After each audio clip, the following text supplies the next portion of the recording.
To dissent. To disagree or hold an opinion that is different from the majority. To diverge. To downvote. To expostulate. To gainsay. Describe a situation when you had to dissent from a popular opinion and explain why. I recall a moment when everyone in the team agreed to a risky project approach. I chose to dissent, expressing my concerns using logic and supporting data. My perspective diverged from the group's enthusiasm, but it saved us from potential risks. How can dissent lead to healthy debates and innovative ideas in group discussions? To diverge. To move in a different direction or deviate from a standard or expected path. To quibble. To downvote. To dissent. To harumph. Why might two people diverge in their opinions about the same movie or book? Two people might diverge because of differences in their personal experiences or preferences. For instance, one may focus on storytelling, while the other prioritizes cinematography, leading them to expostulate their distinct opinions. Can you name a situation where diverging ideas led to an unexpected and positive result? To downvote. To express disapproval or reject an idea, often seen in online platforms. To expostulate. To diverge. To gainsay. To dissent. How does the ability to downvote opinions on social platforms influence public discourse?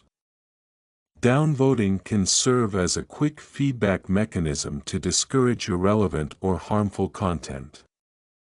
However, it can also reflect biases, where people may downvote posts they merely disagree with, rather than focusing on their merits. Why is it essential to balance agreement and downvoting to maintain fair discussions online? To expostulate. To reason earnestly or argue to dissuade someone from a course of action. To dissent. To diverge. To harumph. To quibble. Have you ever had to expostulate with a close friend over a decision they were about to make? Yes, once my friend was planning to quit her studies for a short-term job. I took the time to expostulate by sharing her long-term career goals and the potential drawbacks of her decision. Ultimately, she reconsidered her plan. What strategies can you use to expostulate persuasively without creating conflict in personal relationships? To gainsay. To deny, contradict, or speak against an assertion. To quibble. To diverge. To quibble. To harumph. Why is it significant to gainsay misinformation in today's media-driven world? Misinformation can spread rapidly and harm public perception. Gainsaying such claims with evidence, facts, and clear communication plays a pivotal role in ensuring a well-informed society. Can you think of a scenario where someone effectively gainsaid a widely spread misconception? To harumph. To express disapproval through grumpy or dismissive remarks. To dissent. To expostulate. To dissent. To quibble. What role does body language play when someone harumphs in disagreement? Body language, such as crossed arms or an irritated facial expression, often accompanies a harumph. These nonverbal cues can amplify the individual's disapproval, even if words remain minimal. How can one handle situations where someone harumphs during group discussions without escalating conflict? To quibble. To argue over trivial or insignificant matters. To dissent. To gainsay. To diverge. To harumph. Can quibbling harm relationships, especially in professional or personal settings? Yes, frequent quibbling over minor issues can create unnecessary tension. For example, in a workplace, focusing on insignificant details rather than broader goals may hinder progress and strain collaboration between colleagues.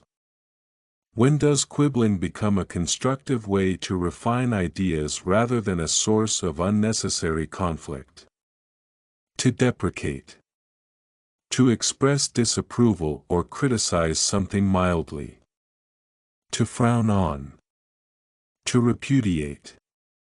To castigate. To denigrate.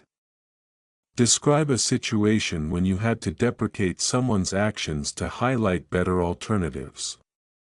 During a group project, I had to deprecate the idea of using outdated research. Instead, I gently encouraged my team to explore modern resources.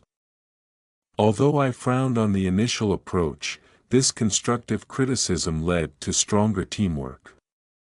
How can expressing disapproval constructively improve the outcome of a group task? To frown on. To disapprove of something, typically in a subtle or nonverbal manner. To deprecate. To repudiate. To castigate. To demean. Why do certain cultures frown on public displays of affection, and how do societal norms influence this?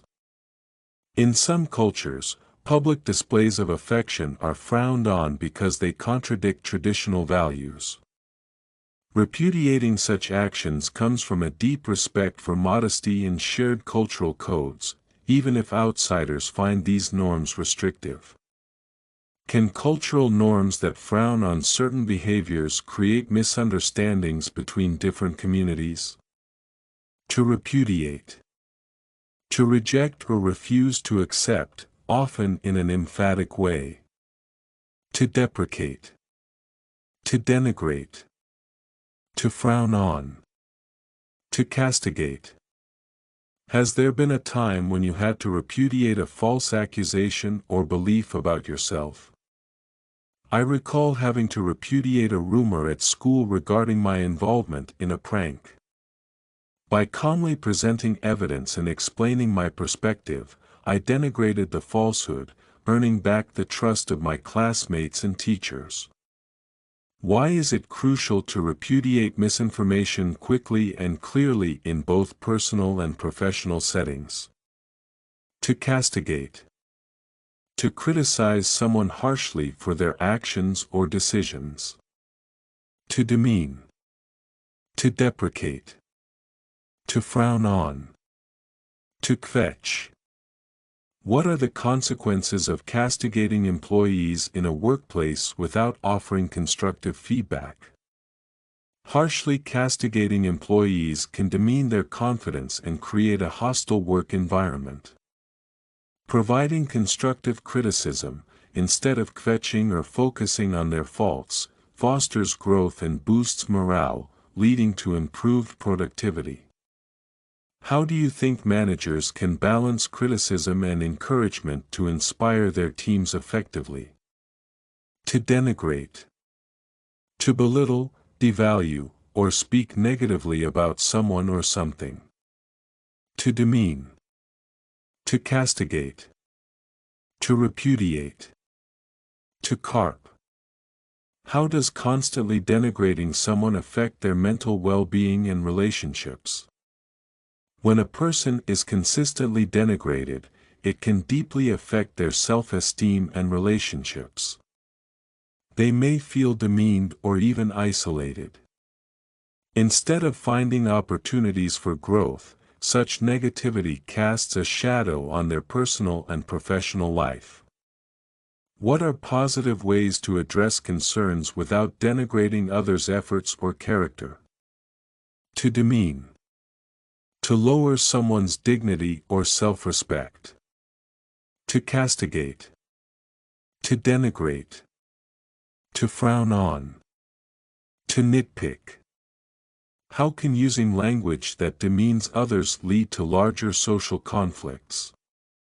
Demeaning language can escalate personal arguments into social issues, fostering divisiveness.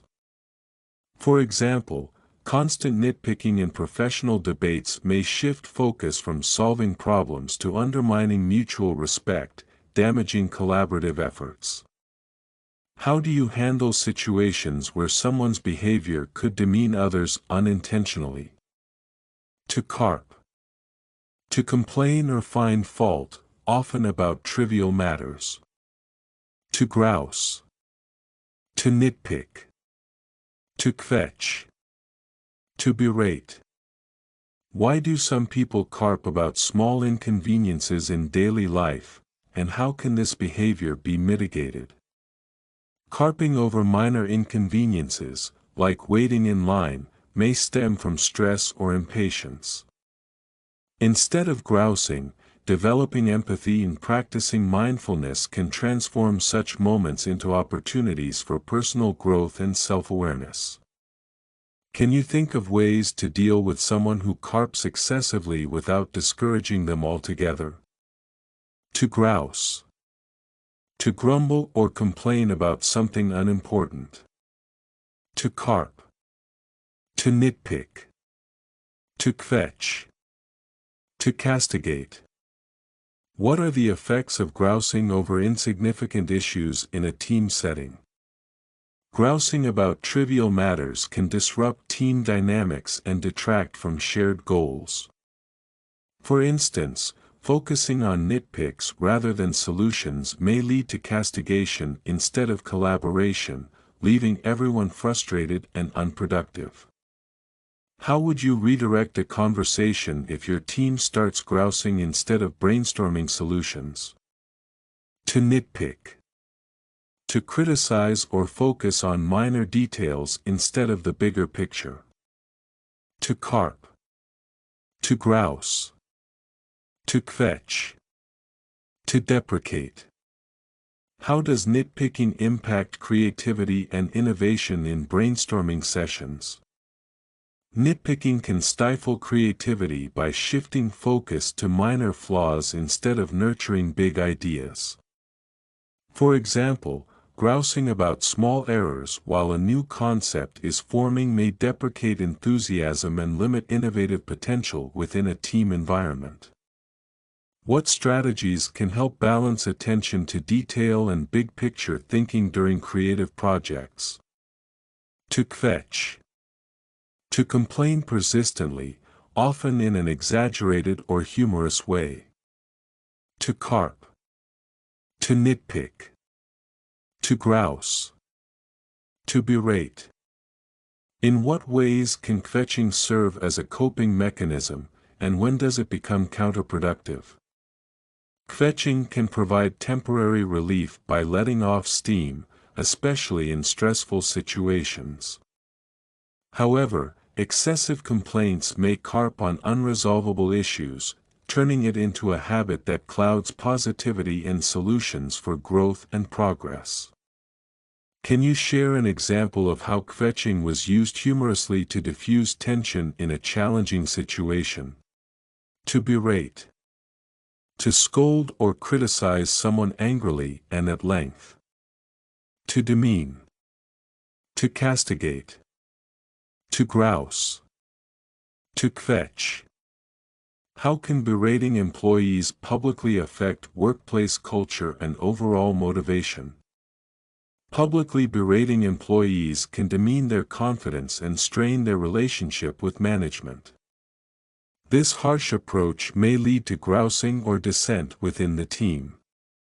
Empathy and private discussions are better methods to address concerns and inspire improvement. Why is it essential to avoid berating others in professional settings to foster respect and productivity? To chide.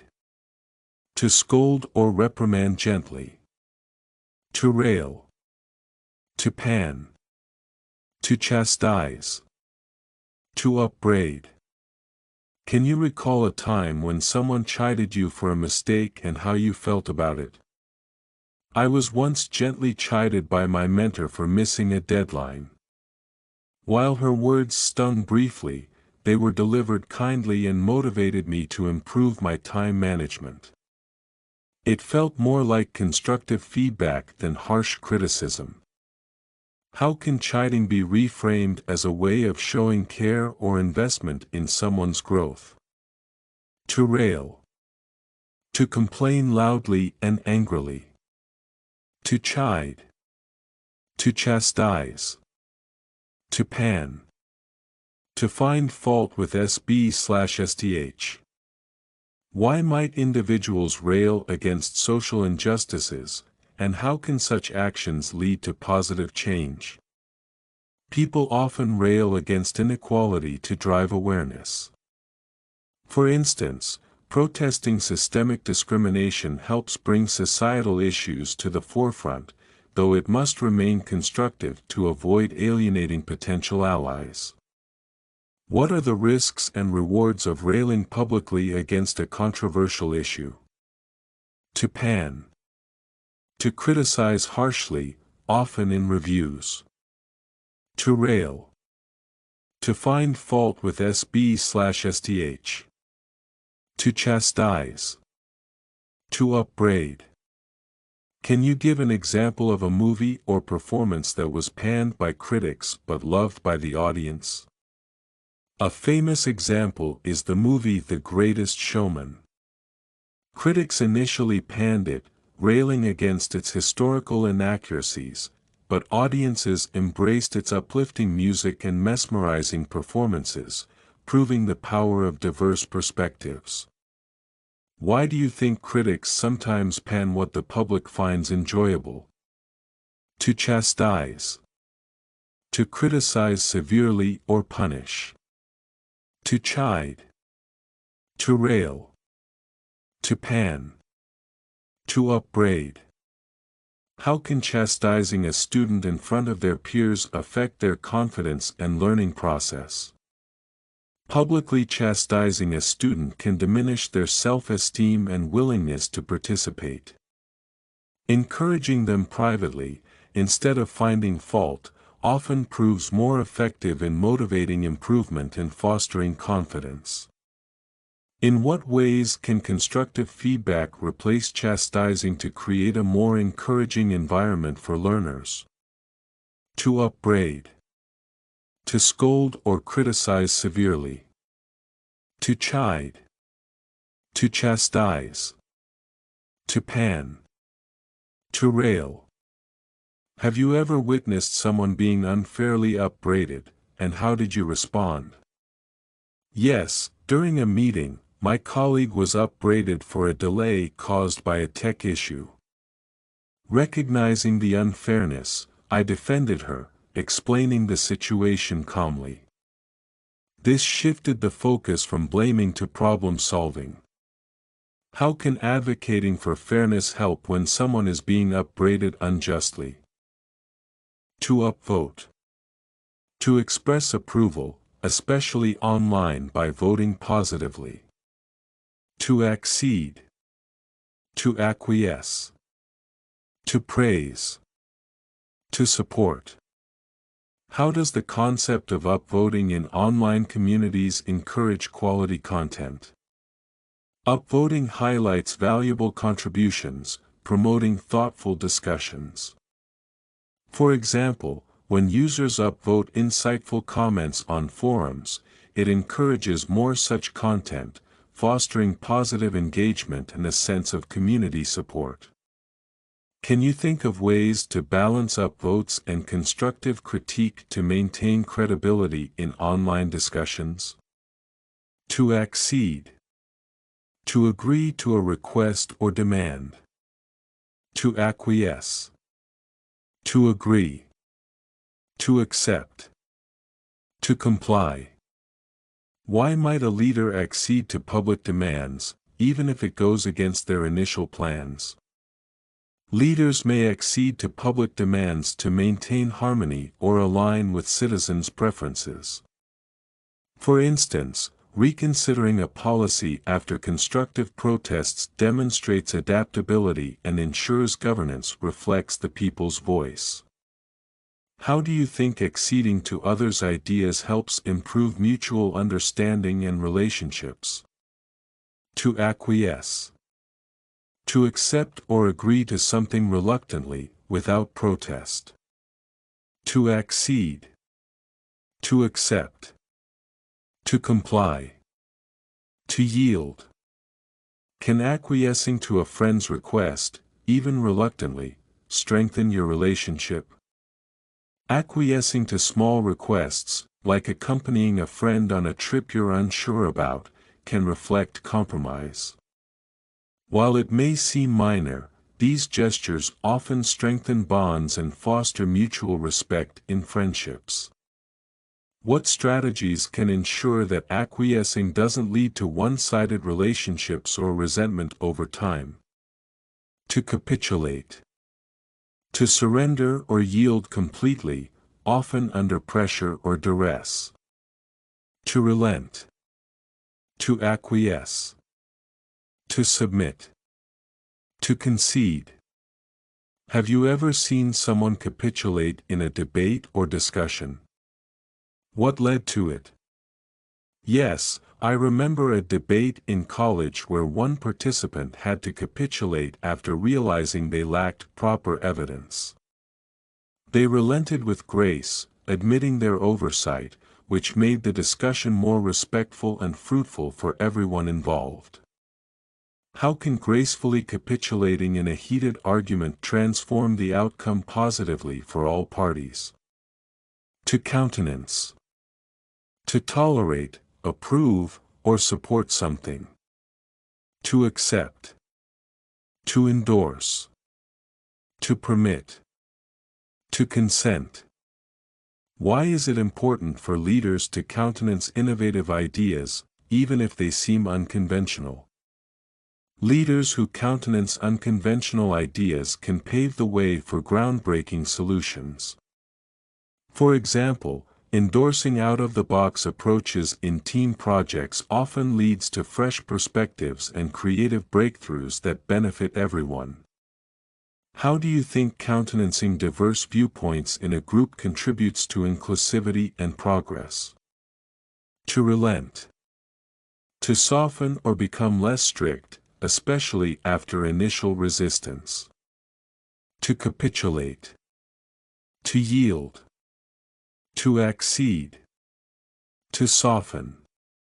Can you describe a situation where someone relented after initially opposing an idea? I recall my parents relenting when I wanted to travel abroad alone. Initially hesitant, they yielded after understanding my detailed plan and assurances, which reflected their trust and willingness to see things from my perspective.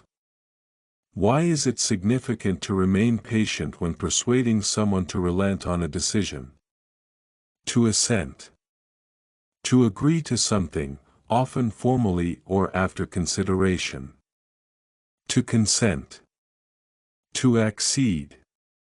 To comply. To approve. How does assenting to a team proposal after careful deliberation help strengthen group dynamics? When everyone assents to a proposal after discussing its merits and drawbacks, it fosters mutual respect and collaboration. For instance, approving a budget plan unanimously creates a sense of shared responsibility and ownership within the team. Can you share an example of how assenting to a shared decision improved outcomes in a group project? To contravene. To go against or act in opposition to rules, laws, or expectations. To breach. To violate. To infringe. To defy. Why is it crucial for individuals and organizations to avoid contravening ethical guidelines? Contravening ethical principles can severely damage trust and credibility. For instance, An organization violating environmental laws not only risks legal consequences but also alienates stakeholders who value sustainability and integrity. How can consistent adherence to ethical norms prevent contravention of societal expectations? To conceptualize. To form an idea or understanding of something in the mind. To envision. To imagine. To innovate. To design. How does the ability to conceptualize new ideas drive progress in technology and innovation? Conceptualizing new possibilities fuels progress, as seen in the tech industry's evolution. For example, envisioning AI's role in healthcare has led to innovations like diagnostic tools, enhancing efficiency, and saving lives. Why is fostering the skill to conceptualize ideas early in education essential for future growth? To coax. To persuade someone gently or gradually. To cajole. To reason with. To lure. To entice. Can you describe a time when you had to coax someone into trying something new? I once coaxed my younger cousin into trying her first roller coaster ride. Although she was scared, I reasoned with her, describing the excitement and safety features, and eventually enticed her by offering a reward, a stuffed toy she loved. How can coaxing be used to build someone's confidence instead of forcing a decision upon them? To cajole.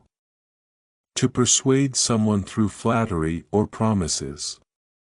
To coax. To lure. To inveigle. To sway. Why might a salesperson cajole customers into buying products, and what are its ethical implications? Salespeople often cajole customers by emphasizing benefits or offering discounts, luring them into making decisions. While this can be effective, overly persuasive methods may sway buyers into purchasing something unnecessary, leading to dissatisfaction. Can you think of ways to protect yourself from being cajoled into making impulsive purchases? To reason with. To attempt to persuade someone using logical arguments. To coax. To cajole. To sway. To inveigle. How does reasoning with someone differ from other persuasive techniques like coaxing or cajoling? Reasoning with someone relies on logic and facts, making it more rational compared to coaxing, which may involve emotional appeals, or cajoling, which often uses flattery. This approach ensures the decision-maker feels informed rather than manipulated. In what situations do you think reasoning with someone is more effective than other forms of persuasion? To lure. To attract or tempt someone, often with the promise of gain. To entice. To inveigle. To coax. To cajole. What are some ethical considerations businesses should follow when attempting to lure customers with advertisements? Businesses often lure customers by promoting deals or limited-time offers. However, ethical practices require honesty, avoiding exaggerated claims or hidden conditions, ensuring customers feel enticed without feeling deceived later on.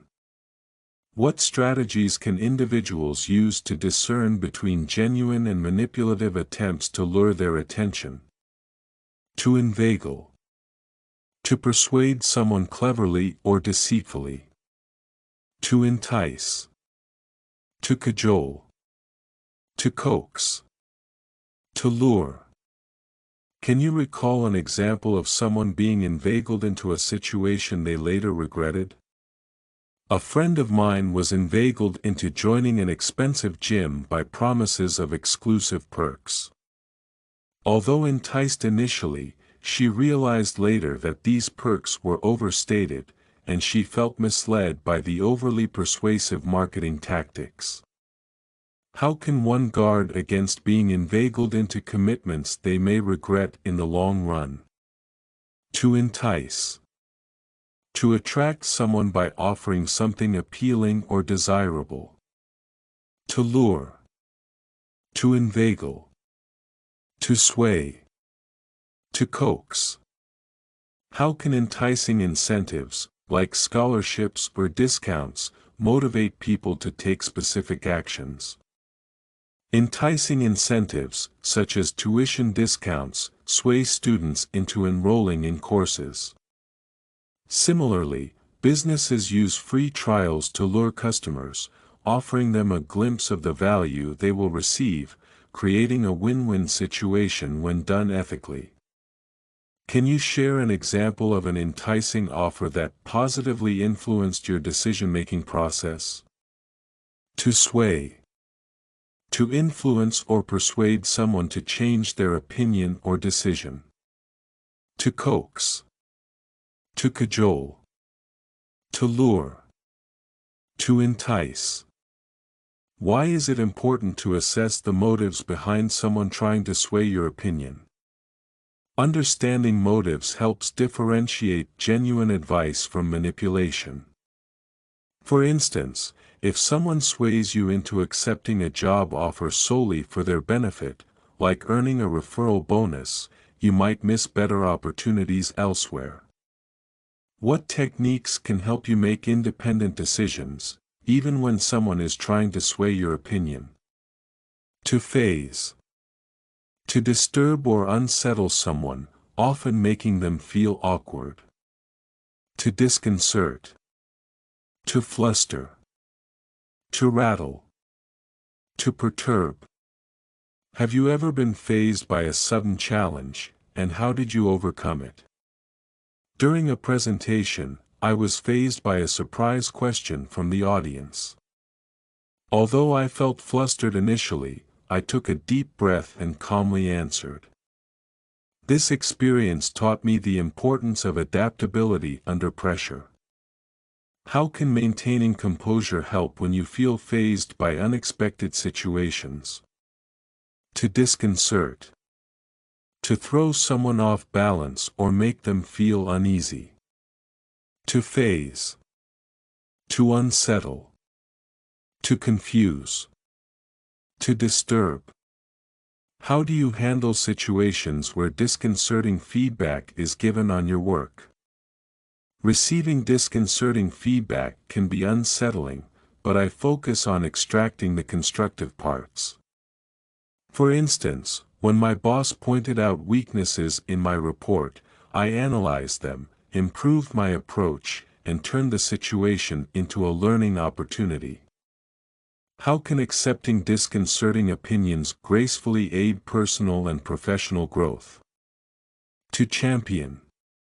To actively support or defend a cause, person, or idea. To advocate. To stand by. To promote. To uphold. Why is it important to champion social causes, and how does it inspire others? Championing social causes sets an example for others. For instance, supporting environmental conservation by advocating for recycling initiatives not only demonstrates responsibility but also encourages collective efforts toward a sustainable future. How can championing small yet meaningful actions lead to larger positive impacts in society? To stand by. To remain loyal or supportive of someone or something. To support. To back. To uphold. To defend. Can you recall a time when you stood by a friend during a difficult phase, and what impact did it have? When my friend was unjustly accused of an error at work, I stood by her by presenting evidence to clear her name. Supporting her strengthened our bond and reinforced my belief in the value of loyalty and integrity. Why is standing by your beliefs and values crucial, even when facing opposition? To endorse. To publicly approve or support something. To advocate. To champion. To promote. To recommend. Why do celebrities often endorse brands, and how does their endorsement influence people? Celebrities endorse brands to align their popularity with products, influencing consumer trust. For example, when a well-known athlete endorses a sports brand, fans often perceive the product as reliable and appealing, increasing sales and brand credibility. What factors should you consider before trusting endorsements made by public figures? To prod. To encourage someone to take action, often by gentle persuasion. To exhort. To nudge. To prompt. To motivate. Have you ever had to prod a friend or colleague to complete a task they were hesitant about?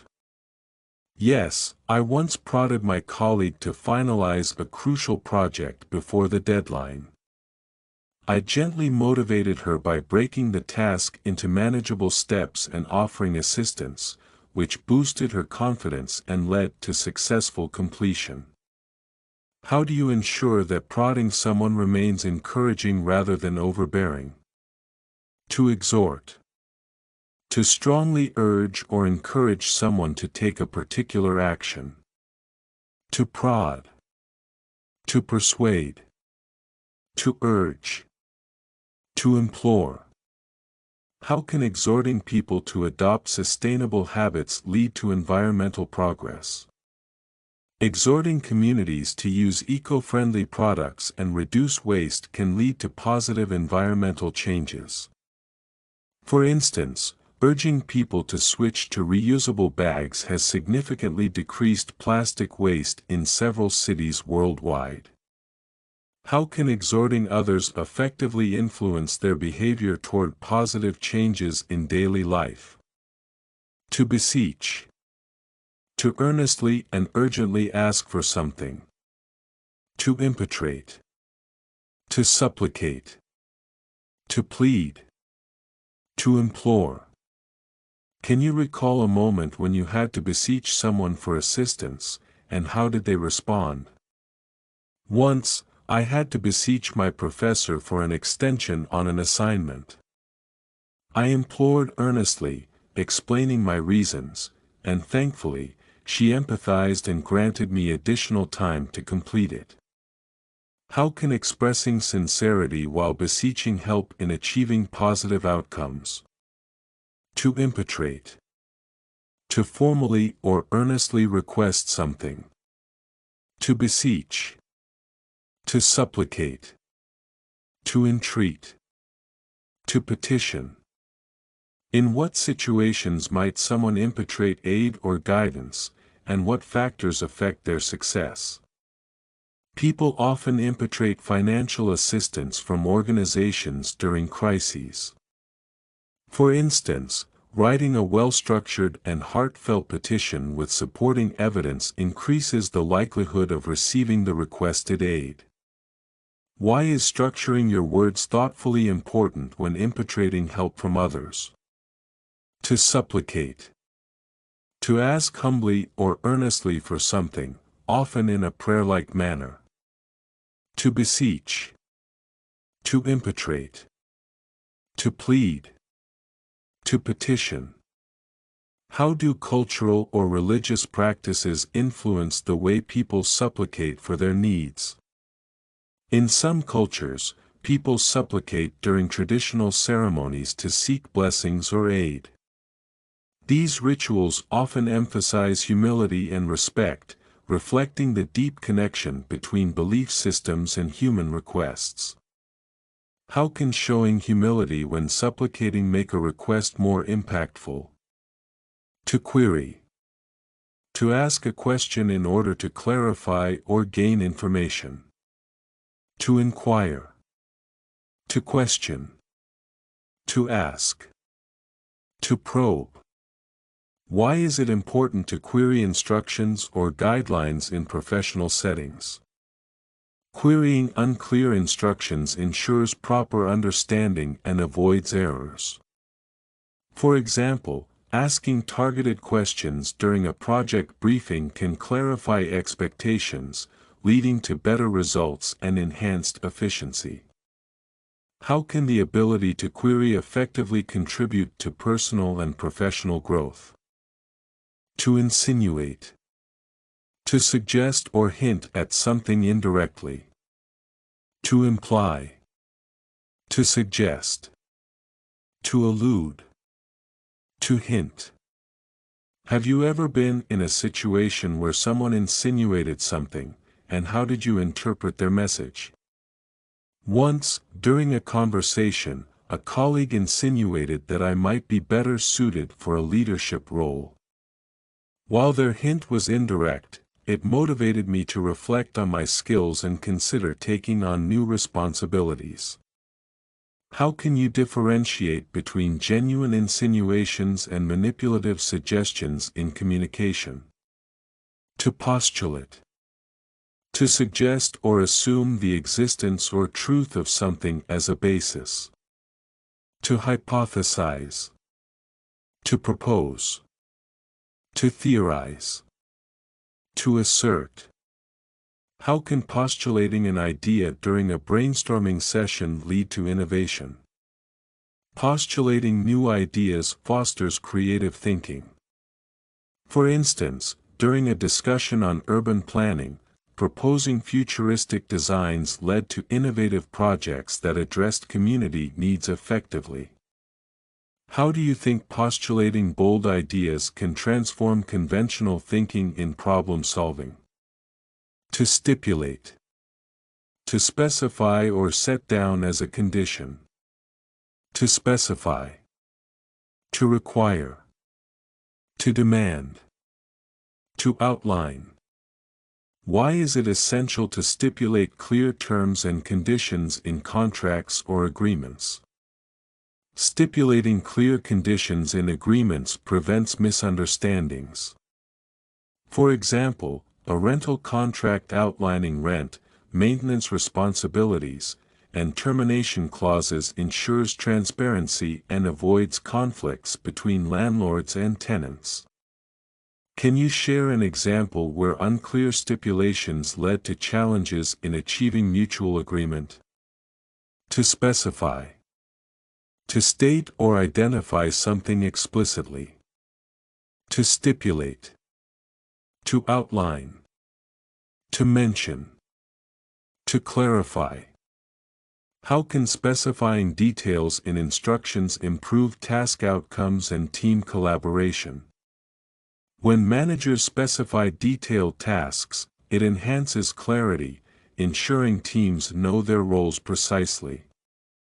For instance, specifying deadlines and expectations during project kickoffs often leads to better efficiency and fewer errors. Why is it crucial to specify expectations clearly when working in a group setting? To bid. To offer or propose something, often in a competitive manner. To propose. To offer. To submit. To suggest. What factors should companies consider when bidding for large projects or contracts? Companies must evaluate their strengths, resources, and the client's needs when preparing bids. For instance, offering innovative solutions or competitive pricing can increase the chances of securing contracts in highly competitive industries. How can a well-prepared bid positively influence success in competitive environments? To move heaven and earth. To do everything possible to achieve something. To strive. To endeavor. To persist. To exert. Describe a time when you or someone you know moved heaven and earth to accomplish a goal. My sister moved heaven and earth to secure a scholarship abroad. She worked tirelessly, striving to perfect her application, preparing for exams, and networking with alumni to strengthen her chances. Her persistence eventually paid off, inspiring everyone around her. How can moving heaven and earth to achieve personal goals demonstrate resilience and determination? To overexert. To strain oneself beyond the normal or healthy limits. To overstrain. To exhaust. To overwork. To push oneself. Why is it important to avoid overexerting yourself during physical or mental activities? Overexerting oneself can lead to fatigue and reduced productivity. For example, I once overstrained myself to meet a deadline, resulting in burnout. Learning to manage time effectively is key to maintaining a healthy balance and better performance. How do you balance ambition and self-care to avoid overexertion in daily life? To make off. To leave quickly, usually to escape a situation. To scram. To flee. To bolt. To skedaddle. Have you ever witnessed someone making off from an awkward or tense situation? Yes, during a heated argument in a meeting, one colleague decided to scram rather than escalate the discussion. Their quick exit helped defuse the tension, allowing others to refocus on finding solutions calmly. Why might making off from a confrontation be better than staying to argue? To scram. To leave hurriedly, often as a way to avoid trouble. To make off. To bolt. To flee. To decamp. Why do some people scram when they encounter unexpected challenges instead of addressing them? Scramming can be a natural reaction to fear or discomfort. For instance, when faced with sudden responsibilities, some may feel the urge to escape rather than tackle the issue, missing an opportunity to grow and overcome their fears. How can building confidence help reduce the tendency to scram during challenging moments? To shirk. To avoid responsibilities or duties. To sidestep. To evade. To neglect. To bypass. How can shirking responsibilities in a team setting affect productivity and relationships? When one person shirks their duties, it creates an imbalance, forcing others to take on extra work. For example, a colleague who sidesteps their role in a project may strain relationships and reduce trust within the team. What strategies can encourage accountability and prevent shirking in group tasks? To sidestep. To avoid dealing with a difficult or uncomfortable issue. To evade. To bypass. To dodge. To shun. Can sidestepping conflicts in personal relationships ever lead to long-term problems? Sidestepping conflicts might provide temporary relief, but it can leave unresolved issues.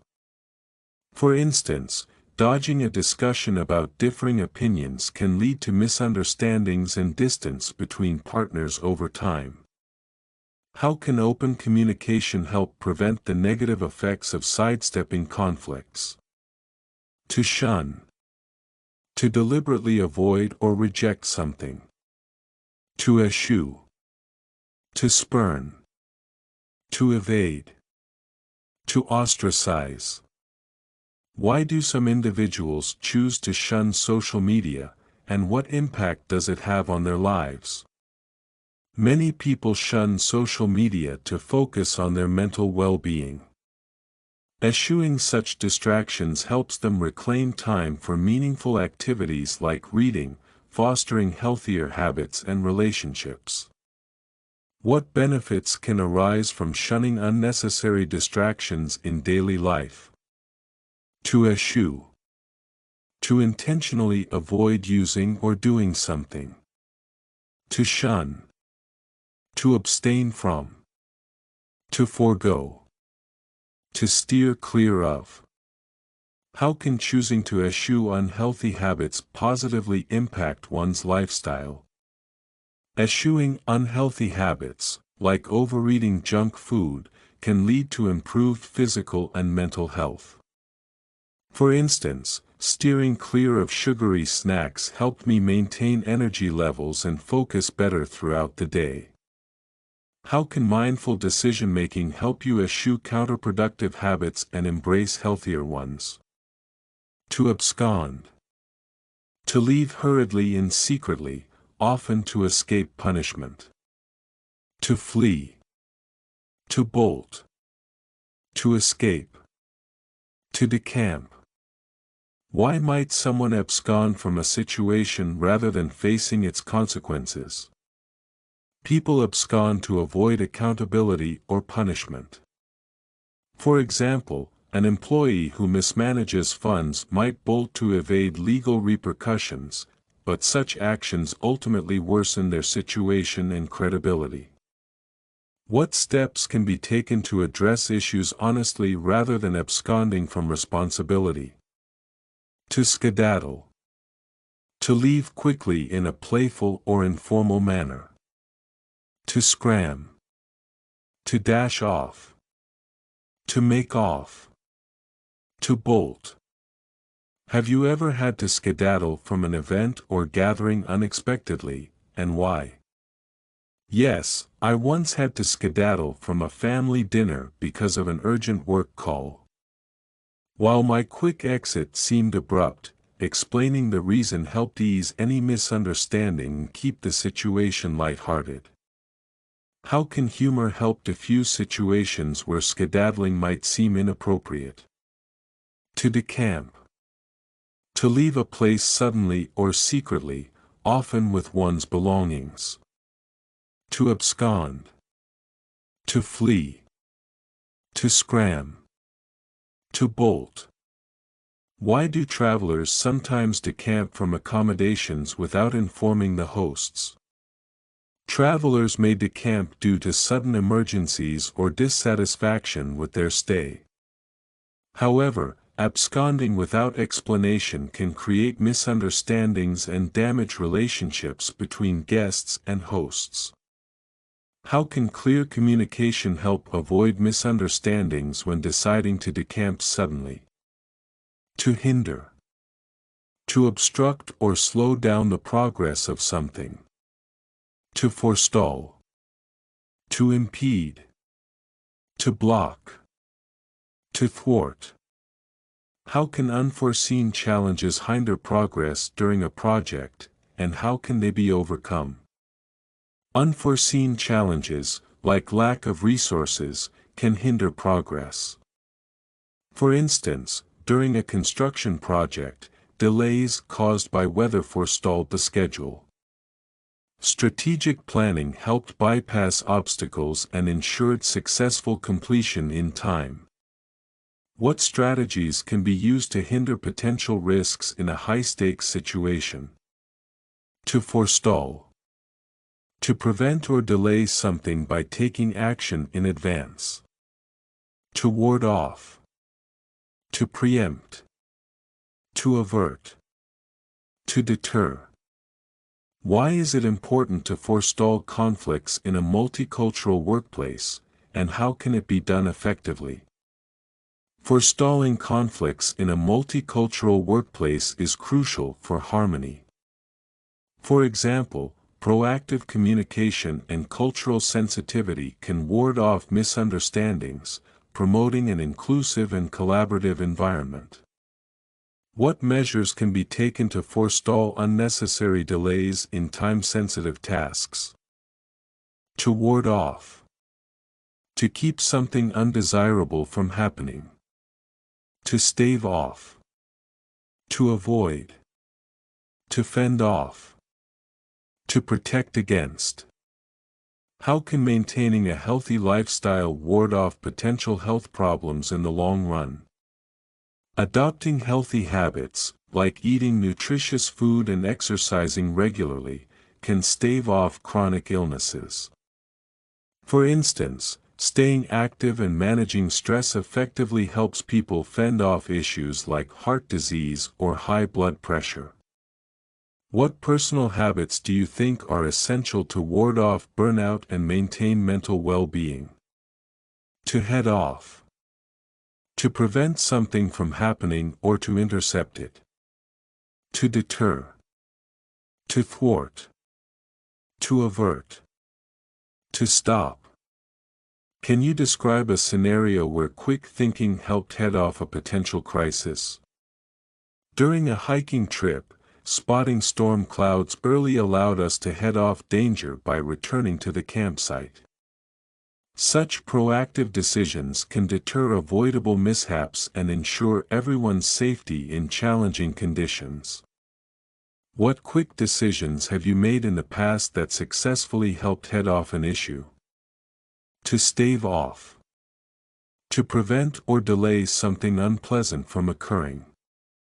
To ward off. To fend off. To deter. To forestall. How do community programs help stave off social issues like unemployment or crime? Community initiatives like skill development workshops can stave off unemployment by equipping individuals with valuable expertise. Such programs fend off societal challenges and create a more robust and supportive environment for everyone. How can creative thinking and planning help stave off potential financial difficulties? To break one's neck. To make a strenuous effort to achieve something. To exhaust oneself. To overexert. To strive. To push oneself.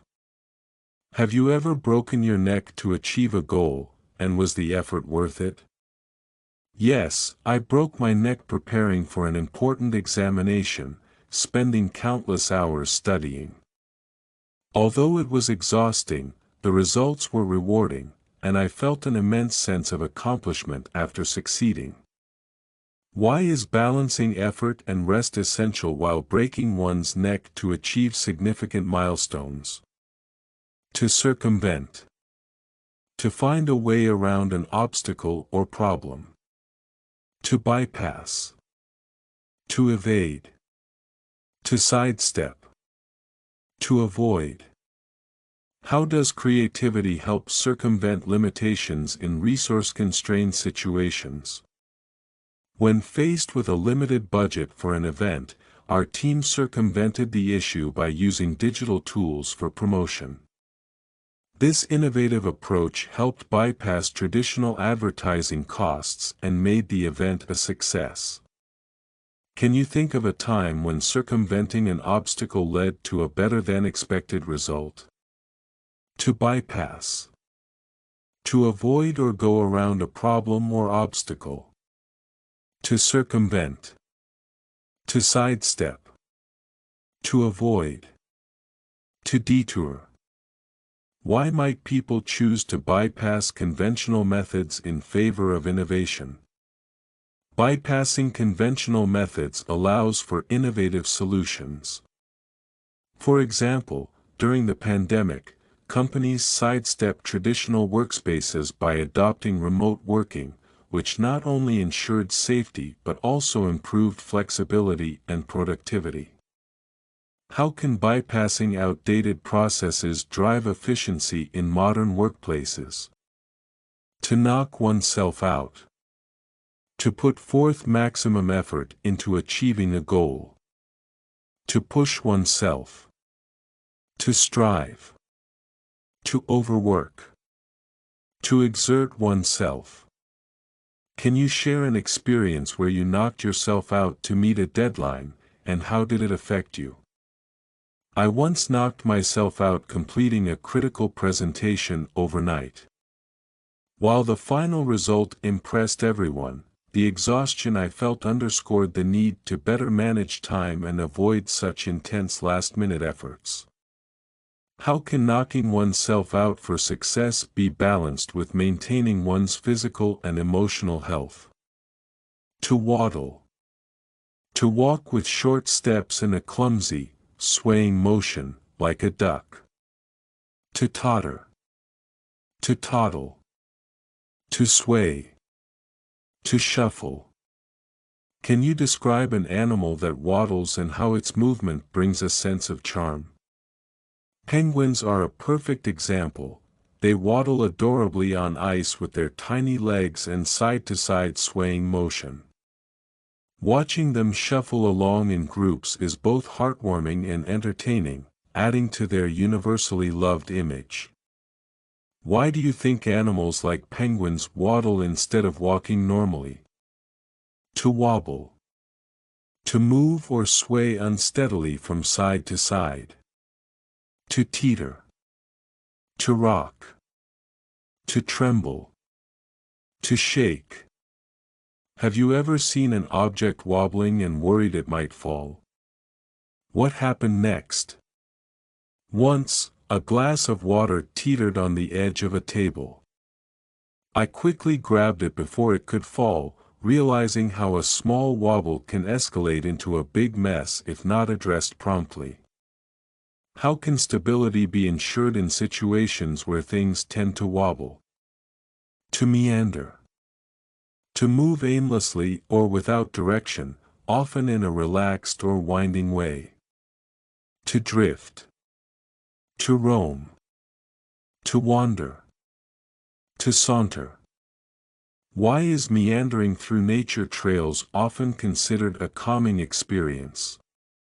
Meandering through a forest allows you to wander and connect with nature's beauty. The slow, winding movements give time to observe wildlife, listen to birdsong, and simply relax away from life's hustle. How can meandering in unfamiliar surroundings inspire creativity and new perspectives? To trot. To proceed at a brisk, steady pace, often referring to animals like horses. To jog. To run lightly. To dash. To amble. Can you recall a moment when you saw an animal trotting, and how did it make you feel?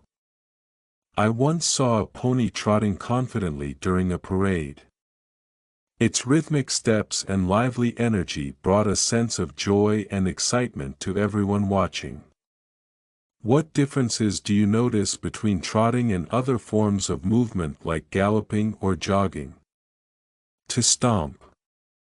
To walk with heavy, loud steps, often to express anger or frustration. To trudge.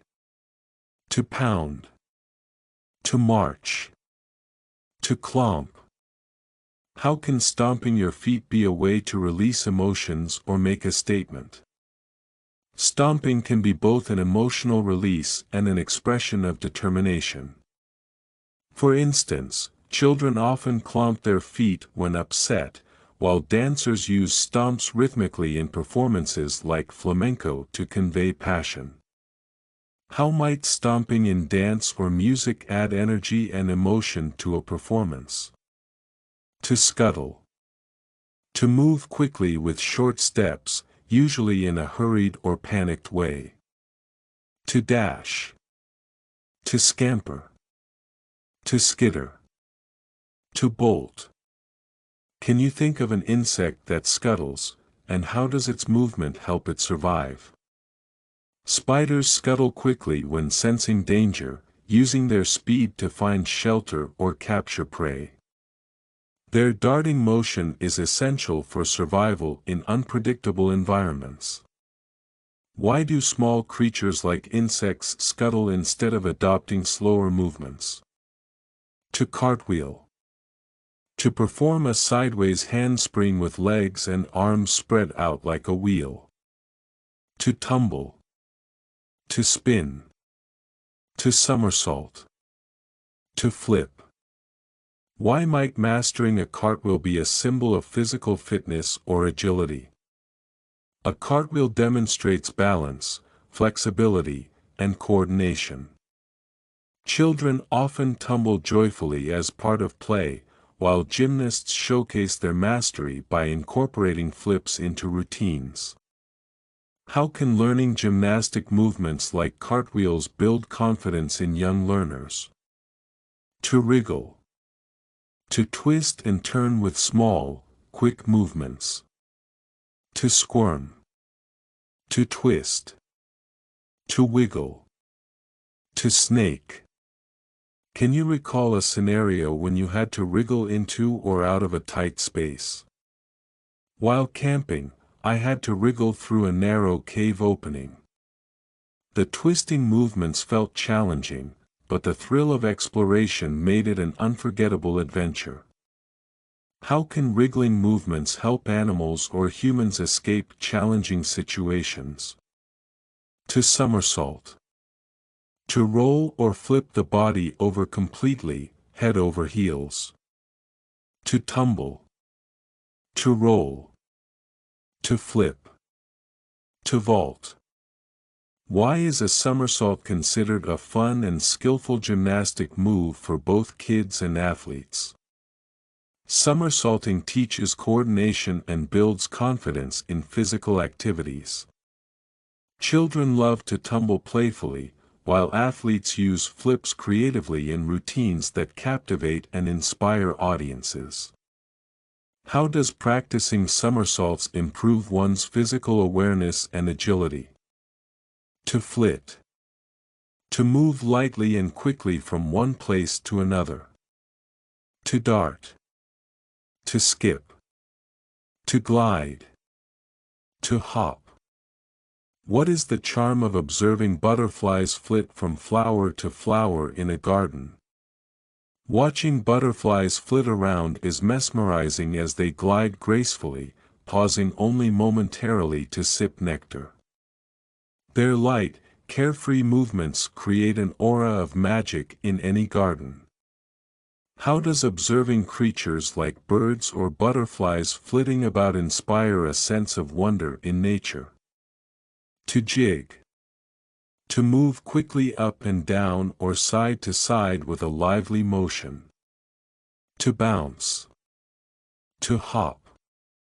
To dance. To jerk. Can you describe an event where people were jiggling with excitement? During the parade, people couldn't hide their joy. Children were seen jiggling with happiness, almost bouncing in rhythm as the colorful floats passed. The lively atmosphere was amplified by the dancers' jigging movements that enthralled everyone watching. Imagine being so excited that you start jiggling with glee. Can you act that out and explain how it makes you feel? To dart. To move swiftly and suddenly. To dash. To race. To shoot. To sprint. Have you ever seen an animal dart suddenly? Once, I saw a squirrel dart across the park. It dashed from one tree to another with incredible speed, as if it was racing the wind. The sudden and quick movement was both startling and fascinating to watch, showcasing nature's agility. Imagine you're trying to avoid a raindrop in a sudden shower. How would you dart to stay dry? To haul. To pull or drag something with effort or force. To tug. To heave. To tow. To lug. Can you think of a scenario where someone might need to haul a heavy object? One evening, while helping a friend move apartments, we had to haul a heavy couch up the stairs. It was exhausting, requiring us to heave and tug with every bit of strength we had. By the end, the sense of achievement was worth every sore muscle. Imagine you're hauling a treasure chest out of a shipwreck. How would you describe your efforts? To slither. To move smoothly and quietly, often with a twisting or sliding motion.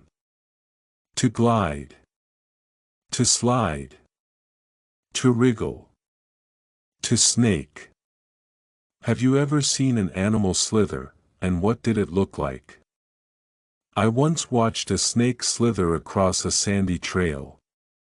It seemed to glide effortlessly, its body wriggling in gentle curves as it made its way forward. The quiet, almost hypnotic movement was mesmerizing and slightly eerie at the same time. Pretend you're teaching a friend to slither like a snake. How would you describe the motion? To revolve. To move in a circular path around something. To orbit. To circle. To rotate. To spin. What comes to your mind when you think about objects that revolve in space? I remember reading about planets that revolve around the Sun, each following its own distinct orbit. The Earth's rotation and revolution create the amazing cycles of day and night, as well as the seasons. The vastness of the universe is beautifully expressed through this cosmic dance. If you were a planet, how would you describe your journey revolving around a star? To clamber. To climb or move with difficulty, often using both hands and feet. To scramble. To scale. To ascend. To crawl. Can you share a memory where you had to clamber over something? Last summer, I went hiking and had to clamber over a series of large boulders. Using my hands and feet to scramble up, it felt like a real adventure. The effort of ascending those rocks was rewarded with an incredible view from the top, making all the hard work worthwhile. Imagine you're clambering up a tree to grab some fruit. How would you explain the experience? To flop. To fall, move, or hang in a loose, heavy, or awkward way. To collapse. To slouch. To sag. To plop. When do people or animals tend to flop down, and why? After a long day at work, I couldn't wait to flop onto my bed. The sensation of collapsing onto the soft mattress, every muscle instantly relaxing, was pure bliss. It reminded me of how my cat plops down on the carpet, completely carefree, after playing for hours. Can you act out how you might flop onto a couch after a tiring day, and explain the feeling? To bolt. To move suddenly and quickly, usually in a particular direction. To dash. To flee. To sprint. To dart. Have you ever seen someone or something bolt in excitement or fear? During a thunderstorm, I saw a dog bolt toward the house for shelter. It dashed so quickly, its paws barely touching the ground. The sudden movement was a mixture of fear and instinct, showcasing how animals react to nature's surprises. Pretend you're a sprinter bolting from the starting line. What thoughts or feelings go through your mind during that moment? To plop. To fall or drop heavily or suddenly, often with a soft sound. To drop. To flop. To fall. To land. Can you recall an instance when something plopped into water? I once dropped an apple into the pond, and it plopped loudly as it hit the surface. The ripples spread out in perfect circles, and I watched as the apple floated gently, creating a moment of peacefulness amidst the serene surroundings. Imagine you're exhausted and plop onto your sofa. How would you describe the sound and sensation? To careen. To move quickly and uncontrollably, often from side to side. To swerve. To veer. To lurch. To rush. Have you experienced a vehicle or object careening out of control? During a windy day, I saw a bicycle careen down the street as the rider struggled to regain balance. It swerved dangerously close to the sidewalk, creating a thrilling yet nerve-wracking spectacle that ended with the rider managing to stop just in time. Imagine you're careening downhill on a bike. How would you describe the sensation? To skid. To slide without control, typically due to a slippery surface. To slip. To glide. To slide. To swerve. Can you describe what it feels like when a vehicle skids on ice? One winter, our car skidded on an icy road. The tires lost grip, and the vehicle swerved, gliding slightly out of control. It was a terrifying moment, but the driver skillfully maneuvered the car back to safety, leaving us all relieved and more cautious.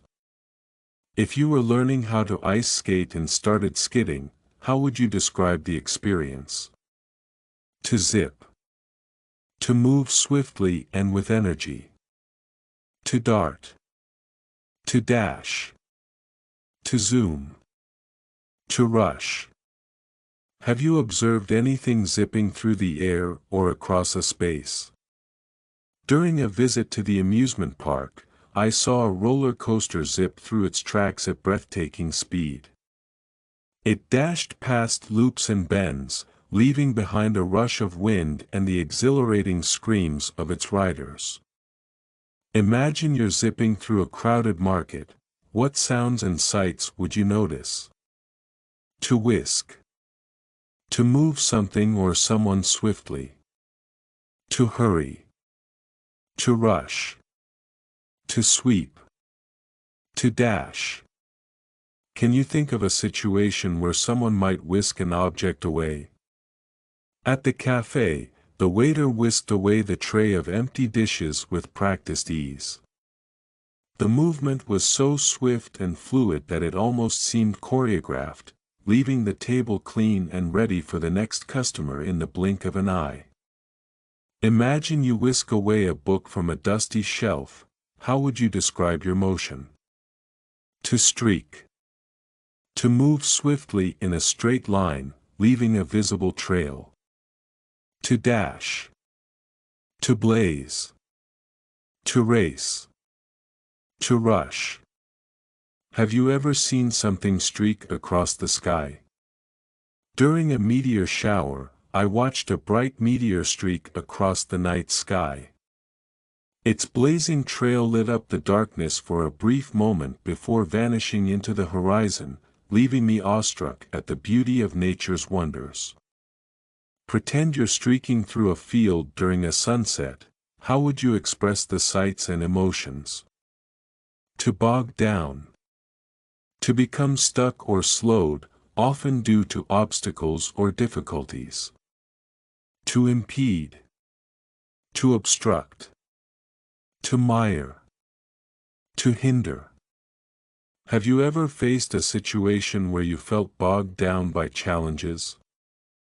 While working on a group project, we got bogged down by conflicting opinions and a lack of direction. The discussion seemed to mire us in endless arguments until we finally agreed to focus on smaller, actionable tasks to regain momentum. Think about walking through mud and getting bogged down. How would you describe the effort and feeling? To pout. To push one's lips forward as a sign of displeasure or sulkiness. To sulk. To frown. To mope. To grimace. Can you recall a moment when someone pouted, and why? My little cousin pouted when she didn't get the candy she wanted. She sulked in the corner, her lips forming an exaggerated frown, but eventually her mood brightened when she was distracted by a toy. If you're asked to pout for a photograph, how would you describe your expression to someone? To cross one's legs. To place one leg over the other while sitting. To fold. To tuck. To overlap. To entwine. When do people tend to cross their legs, and why? I often see people cross their legs while sitting at cafes. The position seems relaxed yet poised, their legs folded neatly while they sip their coffee or read a book, creating an air of ease and sophistication in their posture. Imagine you're crossing your legs during a meeting. How would you describe your body language? To facepalm. To cover one's face with a hand as an expression of frustration or disbelief. To groan. To sigh. To exclaim. To react. Have you ever seen someone facepalm, and what was the situation? During a game night, a friend facepalmed after realizing they'd made a rookie mistake in their move. The groan of disappointment that accompanied it made everyone laugh, lightening the moment despite the frustration. Pretend you facepalmed after forgetting an appointment. How would you explain your emotion? To fidget. To make small movements, especially with hands or feet, often due to nervousness. To squirm. To twitch. To wriggle. To move. Can you share an instance where you noticed someone fidgeting? While waiting for an important interview, I caught myself fidgeting with a pen. The continuous tapping and twisting was a clear outlet for my nerves, helping me cope with the anticipation and anxiety of the moment. Imagine you're fidgeting during a long lecture. What movements would you describe yourself making? To writhe. To twist or move the body in pain or discomfort. To squirm. To thrash. To wriggle. To twist.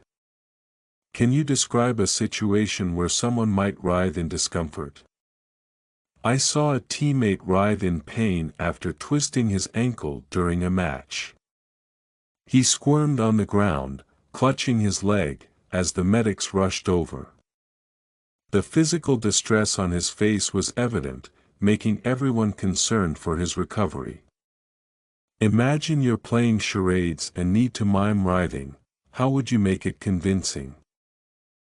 To blow a raspberry. To make a rude, wet sound by pushing the tongue between the lips and exhaling. To rasp. To sputter. To spurt. To buzz. Have you ever seen someone blow a raspberry, and what was the context? My younger brother blew a raspberry when he didn't agree with my suggestion. The childish buzz made everyone laugh, lightening the mood despite the disagreement. It was his playful way of refusing. Imagine blowing a raspberry as a joke. How would you describe the sound and reaction? To wince. To shrink back slightly or grimace in reaction to pain or embarrassment. To cringe. To flinch. To squirm. To recoil. Can you recall a time when you winced at something unpleasant? I winced when I accidentally touched a hot pan. The sharp pain caused me to flinch away immediately, grimacing as I quickly ran my hand under cold water to relieve the burning sensation. Pretend you winced after hearing a loud noise. What would your reaction feel like? To squirm. To wiggle or twist the body, often due to discomfort or nervousness. To wriggle. To fidget. To shuffle. To twist. Can you describe a situation where you noticed someone squirming? I saw a child squirm during a long flight, unable to sit still. He wriggled in his seat, shifting positions every few minutes, clearly restless from the boredom of the journey. His parents tried their best to distract him with games and snacks. Imagine you're squirming during a long ceremony. How would you explain your restlessness? To flutter one's eyelashes. To blink rapidly, often to attract attention or express emotion. To bat. To blink. To flash. To gaze. Have you ever seen someone flutter their eyelashes, and what was their purpose? At a party, a friend playfully fluttered her eyelashes while joking with someone. The rapid blinking seemed charming and exaggerated, drawing laughter and attention from everyone around her. Pretend you're fluttering your eyelashes to tease a friend. How would you describe the gesture? To ordain. To officially order or decree something, often in a formal or religious context. To appoint. To decree. To anoint. To establish. Can you think of an example when someone or something was ordained for a purpose? During the ceremony, the council ordained the new leader, appointing her with the authority to govern. The solemnity of the event, combined with the elaborate rituals, clearly established her role as both anointed and chosen by the people. If you were to ordain someone with a special role, what steps would you describe? To enjoin. To instruct or urge someone to do something, often with authority. To command. To direct. To urge. To mandate. Have you seen a situation where someone was enjoined to take specific actions? The teacher enjoined her students to complete the assignment by Friday, urging them to maintain academic discipline. Her clear directives made it evident that this mandate would shape the upcoming week's focus. Imagine enjoining a group to take action. How would you phrase your instructions? To deregulate. To remove or reduce regulations or controls from a sector, activity, or area. To liberalize. To loosen. To free. To decontrol. Can you describe an instance where deregulation had a significant impact? The government decided to deregulate the telecommunications sector, allowing companies to operate freely. This move liberalized the market, resulting in increased competition, lowered prices, and innovative services for consumers. If you could deregulate one industry, which one would it be, and why? To slap on. To impose something hastily, often in a strict or careless manner. To impose. To enforce. To charge. To levy. Have you ever experienced a situation where someone slapped on a rule or fee unexpectedly? The city slapped on a parking fine overnight, much to the surprise of drivers. It felt like an abrupt enforcement that left many frustrated, as they were caught unaware and had to quickly adapt to the new regulation. Imagine you're imposing a fine hastily. How would you explain the reasoning behind it? To halt. To bring to a stop or an end. To stop. To cease. To suspend. To terminate.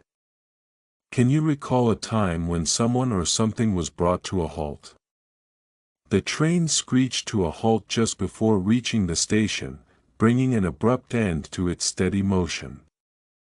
The sudden suspension left the passengers slightly unsettled, yet relieved that the problem was addressed in time. Describe how you would bring a conversation or activity to a halt during an important moment. To interdict. To prohibit or forbid something, usually formally. To ban. To prevent. To restrain. To inhibit. Have you witnessed any situation where interdicting something was necessary? The court interdicting illegal fishing practices was a turning point for marine conservation. By banning harmful activities, it not only restrained the offenders but also paved the way for more sustainable practices. Pretend you're interdicting harmful behavior. How would you present your reasons and actions? To constrain. To force someone or something to follow specific limitations or boundaries. To restrict. To limit. To restrain. To confine. Can you think of a scenario where someone felt constrained by external circumstances? Many artists feel constrained by financial challenges when pursuing their passion. The restrictions imposed by limited resources often confine their creativity, yet it sometimes leads to innovative solutions born out of necessity. Imagine being constrained by rules in a game. How would you describe adapting to them? To pressurize. To apply force or influence to persuade someone. To coerce. To compel. To push. To pressure. Have you ever observed someone being pressurized to make a decision? The sales representative pressurized the customer to buy a product, compelling them with persuasive tactics. The pressure created an uncomfortable situation, but the customer eventually made their choice based on their own preferences. Describe how you would handle being pressurized to make a choice under time constraints. To squeeze. To apply pressure to extract or compress. To compress. To constrict. To press. To crush. When have you seen something being squeezed, and what was the result? I squeezed a lemon over my salad, compressing it to extract every drop of juice. The fresh citrus flavor elevated the meal, showing how a little pressure could lead to a delightful outcome. Pretend you're squeezing a tube of toothpaste. How would you describe the motion and outcome? To ram. To push or drive something forcibly into another object. To shove. To jam. To thrust. To hit. Can you recall a moment when someone rammed into something, accidentally or intentionally? A delivery truck accidentally rammed into a lamppost while reversing, leaving the post slightly tilted. The impact was loud but fortunately minor, causing only a few moments of disruption for onlookers. Imagine ramming into a barrier by mistake. How would you explain what happened and the reaction? To dragoon. To force or coerce someone into doing something against their will. To compel. To coerce. To pressure. To bully. Have you heard of a situation where someone was dragooned into an undesirable task? He was dragooned into joining the committee, compelled to participate despite his busy schedule. The persuasive tactics used made it hard for him to refuse, though he eventually contributed positively to the team's efforts. Pretend you're dragooning a friend into helping with chores. How would you justify your methods? To condone. To accept or allow morally wrong or offensive behavior to continue. To overlook. To excuse. To tolerate. To ignore. What do you think happens when people condone improper behavior? If a society condones corruption, it risks eroding trust and fairness. Overlooking small instances can escalate the issue, creating a culture where unethical practices are tolerated, to the detriment of everyone involved. Imagine addressing a situation where condoning bad behavior has consequences. How would you explain its long-term effects? To decree. To issue an official order or proclamation. To declare. To mandate. To ordain. To establish. Have you seen an example of a decree that brought significant change? The government decreed a public holiday to celebrate a national achievement. This official mandate was welcomed by the citizens, as they used the day to reflect on their shared progress and unity as a nation. Imagine you're decreeing a day of rest for everyone. How would you announce and explain its importance? To begrudge. To resent or feel bitter about someone's possession or achievement. To envy. To resent. To grudge. To oppose. Can you recall a situation where someone begrudged another's success? A colleague begrudged her friend's promotion, envying the recognition she received. Instead of celebrating together, the feelings of resentment created unnecessary tension in their relationship. Pretend you're begrudging someone's luck. How would you express your thoughts honestly yet diplomatically? To confabulate. To have an informal conversation or chat. To discuss. To converse. To chat. To talk. Can you describe a moment when you confabulated with someone unexpectedly? Last weekend, I bumped into an old friend at a cafe, and we confabulated for hours. We chatted about life, reminisced about college days, and shared hearty laughter over cups of coffee.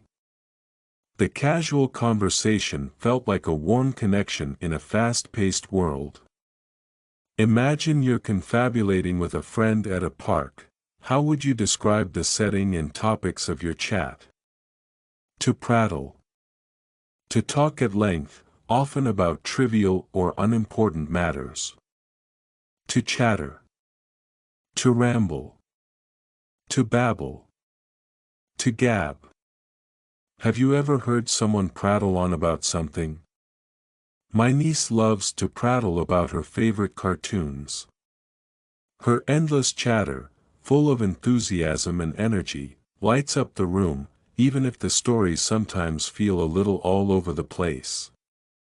Think about someone prattling excitedly. How would you capture their tone and facial expressions? To parley. To hold a discussion or negotiation, especially in a formal situation. To negotiate. To debate. To discuss. To mediate. Can you recall an instance when you had to parley with someone? During a group project, we parleyed about dividing tasks equally. The discussion was constructive, with everyone sharing their ideas and negotiating fairly, ensuring the work was distributed based on each person's strengths. Pretend you're parleying with a team member to resolve a conflict. How would you explain your approach? To palaver. To engage in prolonged and idle discussion. To chit-chat. To gossip. To jaw. To yammer. Have you ever been in a situation where palaver seemed unnecessary? At the office, there was a long palaver about choosing the venue for a party. The endless gossip and chit-chat stretched on, even though the decision could have been made in half the time. It was amusing yet slightly frustrating. Imagine trying to wrap up a palaver during a meeting. What strategies would you use?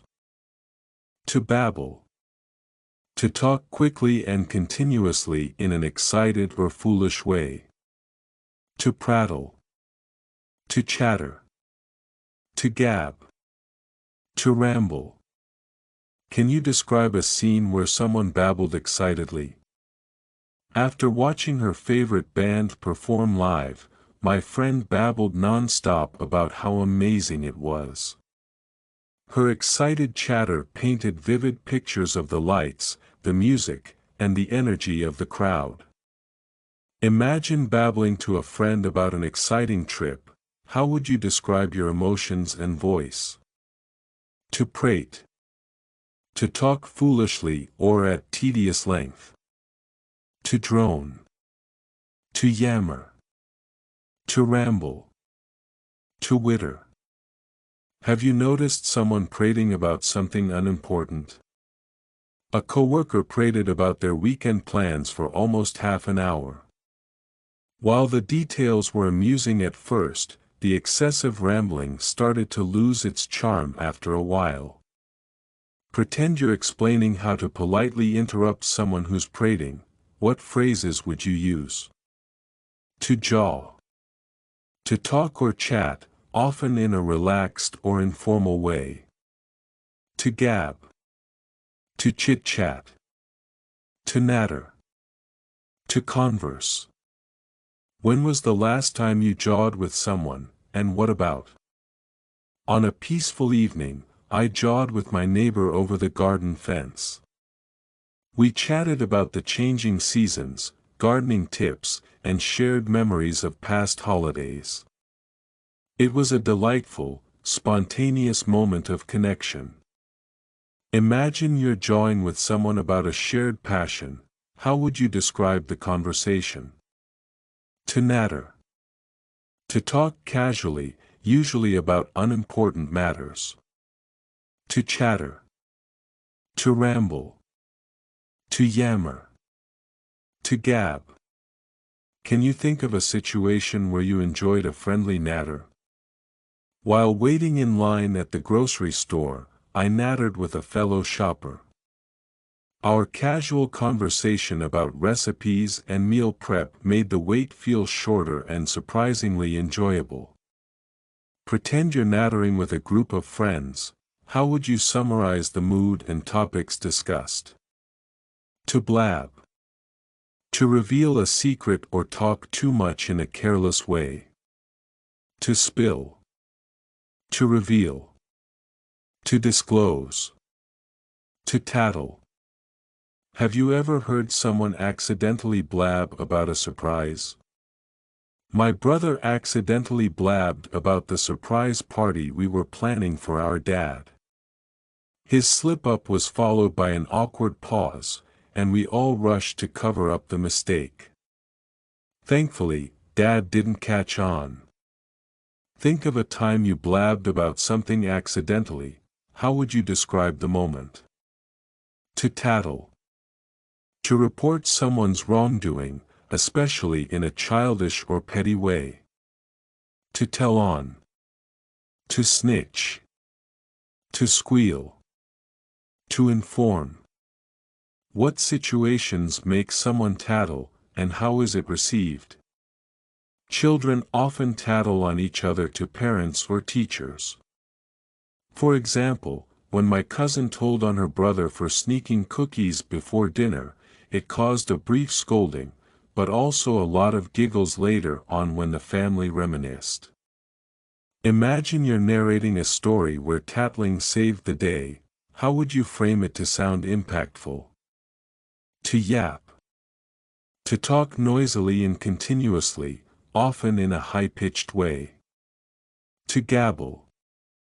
To chatter. To prattle. To yammer. Can you share an experience where someone wouldn't stop yapping? At a bustling cafe, a group of teenagers wouldn't stop yapping about the latest trends. Their lively chatter filled the room with an almost musical quality, though some customers clearly found it distracting. Pretend someone's yapping in your study space.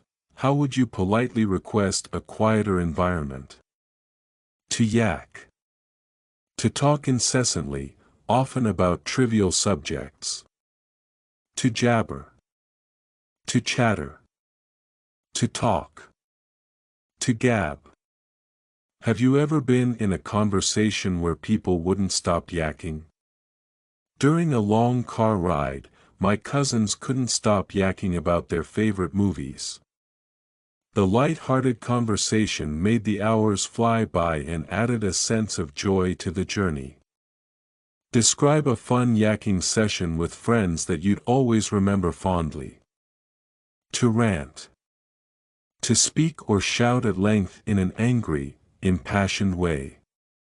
To yell. To lecture. To rail. To rave. Can you describe a time when someone went on a rant and how others reacted?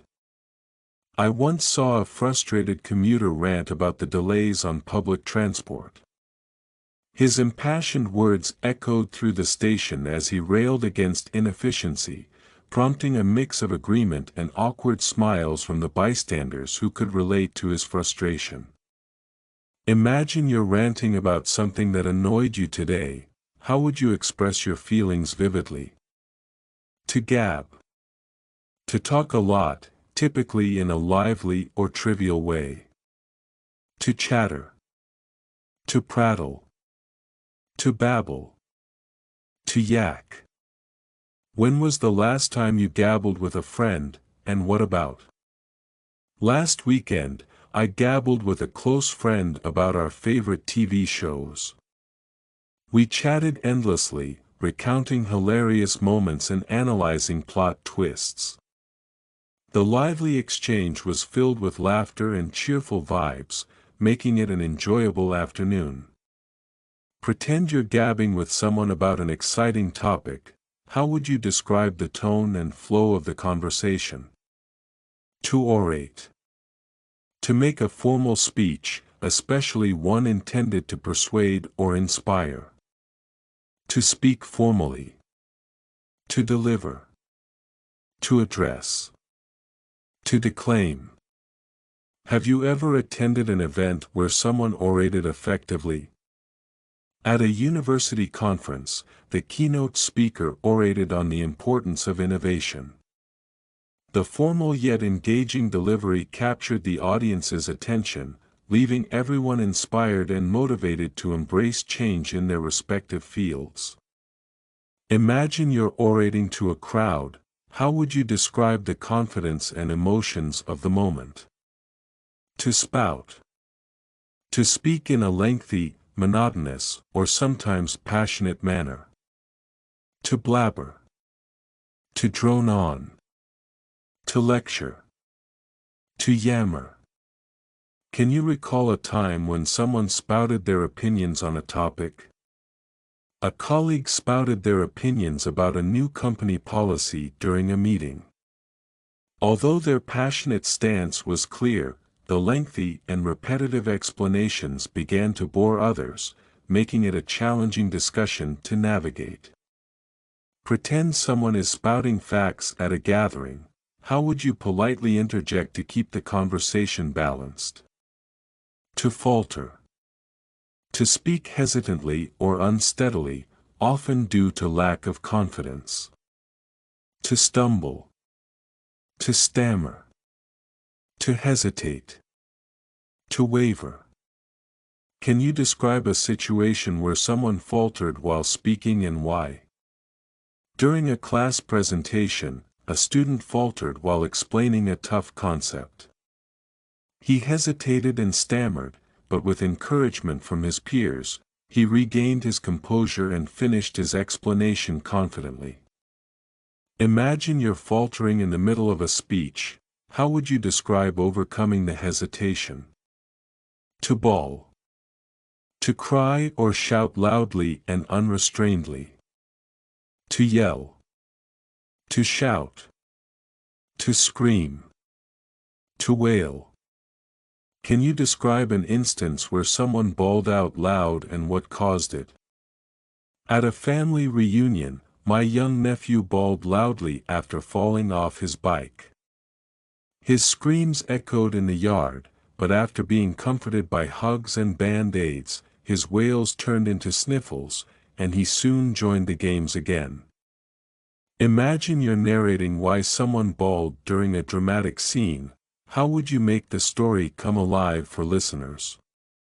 To rave. To talk or write about something with great enthusiasm or in an uncontrolled manner. To gush. To exclaim. To enthuse. To ramble. Can you share an experience where someone raved about their favorite activity?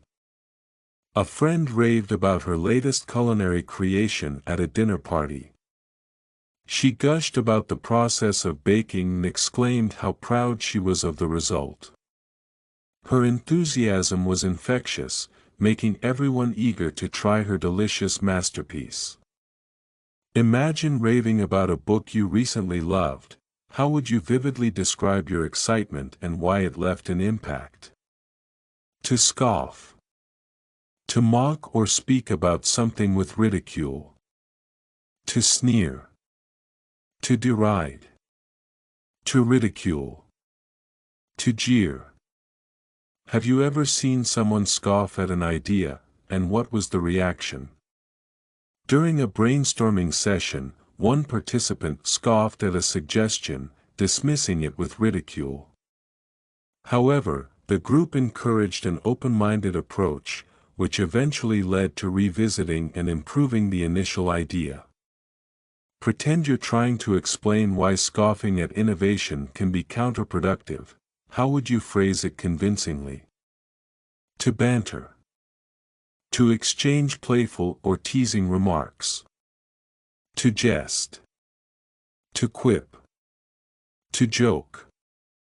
To tease. Can you recall an occasion where banter lightened the mood in a group setting? At a picnic, light-hearted banter among friends made the atmosphere cheerful. Everyone teased each other good-naturedly, and the playful exchange brought laughter and created a stronger sense of camaraderie. Imagine you're participating in friendly banter. How would you keep it fun and inclusive for everyone involved? To transform. To change the appearance, form, or nature of something. To alter. To convert. To reshape. To modify. Can you describe a moment when something was transformed dramatically? Last year, I witnessed an artist transform an old, run-down alley into a vibrant, colorful mural. The dull walls were reshaped with stunning imagery, converting the area into a cheerful and welcoming space that left everyone in awe of its beauty. Imagine transforming a blank canvas into a masterpiece. How would you describe the process and the end result? To switch. To change from one thing to another. To alternate. To shift. To change. To swap. When have you had to switch from one plan to another, and why? While traveling, I had to switch flights due to a delay.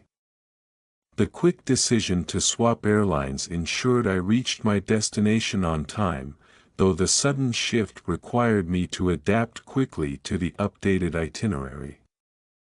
Pretend you're switching between tasks in a busy day. How would you explain your method of staying organized? To solidify. To make or become firm, strong, or definite. To harden. To strengthen. To cement. To reinforce. Can you think of a situation where someone solidified their position or idea? During a debate, one participant solidified her argument by presenting well-researched facts.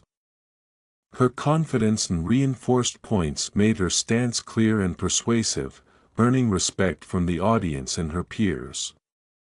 Imagine solidifying an agreement during a negotiation. How would you describe your approach to ensuring clarity? To disperse. To scatter or spread in different directions. To scatter. To distribute. To dissipate. To diffuse.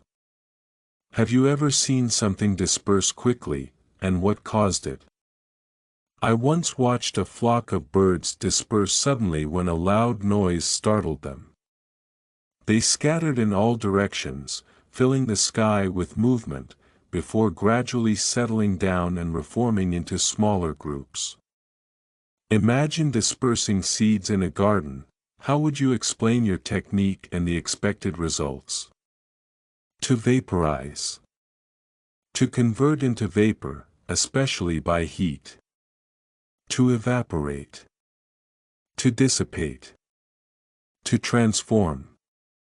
To sublimate. Can you describe an instance where something vaporized, leaving no trace? While boiling water for tea, I saw the steam vaporize into the air. The warm mist rose, dissipating into invisibility, a fascinating transformation that demonstrated nature's delicate and imperceptible processes.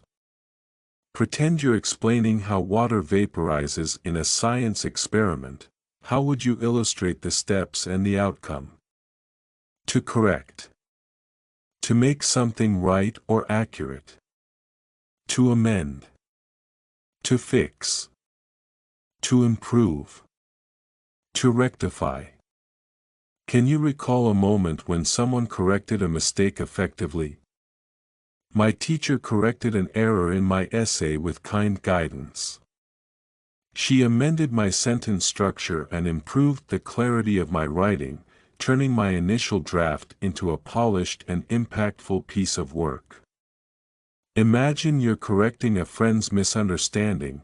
How would you make sure they feel supported? To fade. To gradually lose brightness, color, or strength. To dim.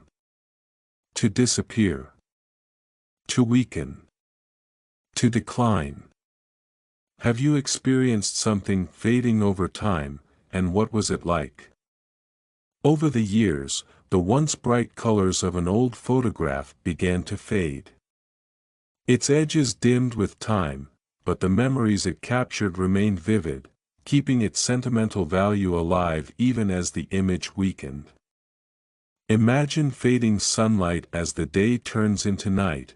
How would you describe the changing ambience? To degrade. To lower in quality, condition, or value. To deteriorate. To decline. To weaken. To break down. Can you describe a time when something degraded due to external factors? I noticed the paint on an old bench degrade over the years due to constant exposure to rain and sunlight. The once smooth surface deteriorated, revealing cracks and patches that told the story of time's impact. Imagine describing the process of material degrading over time. How would you highlight the causes and the consequences? To shatter. To break or burst suddenly into pieces. To smash. To fracture. To crack. To splinter. Can you think of an event where something shattered dramatically? I once accidentally dropped a glass jar, and it shattered into countless tiny pieces. The sound of it smashing against the floor echoed sharply, leaving a scattering of splinters that took careful effort to clean.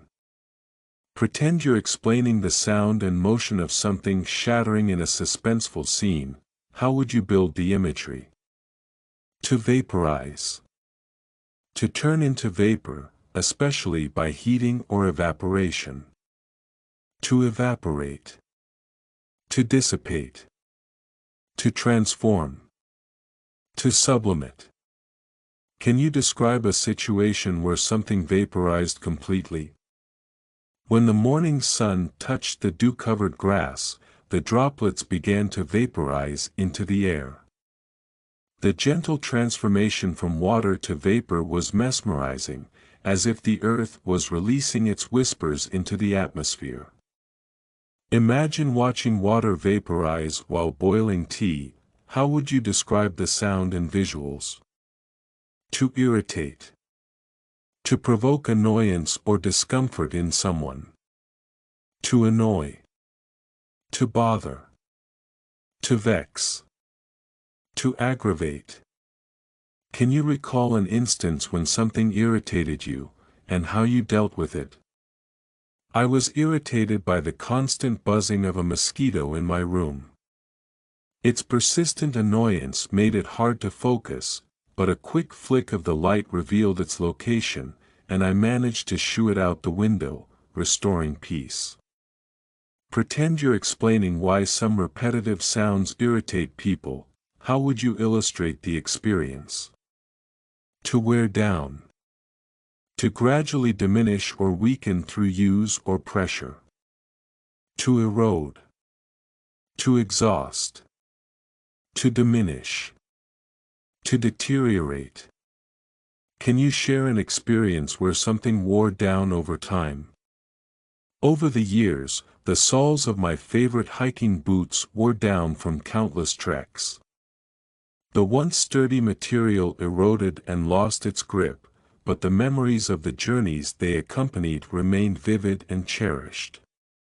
Imagine narrating the process of a rock wearing down into smooth pebbles. How would you describe the effect of time?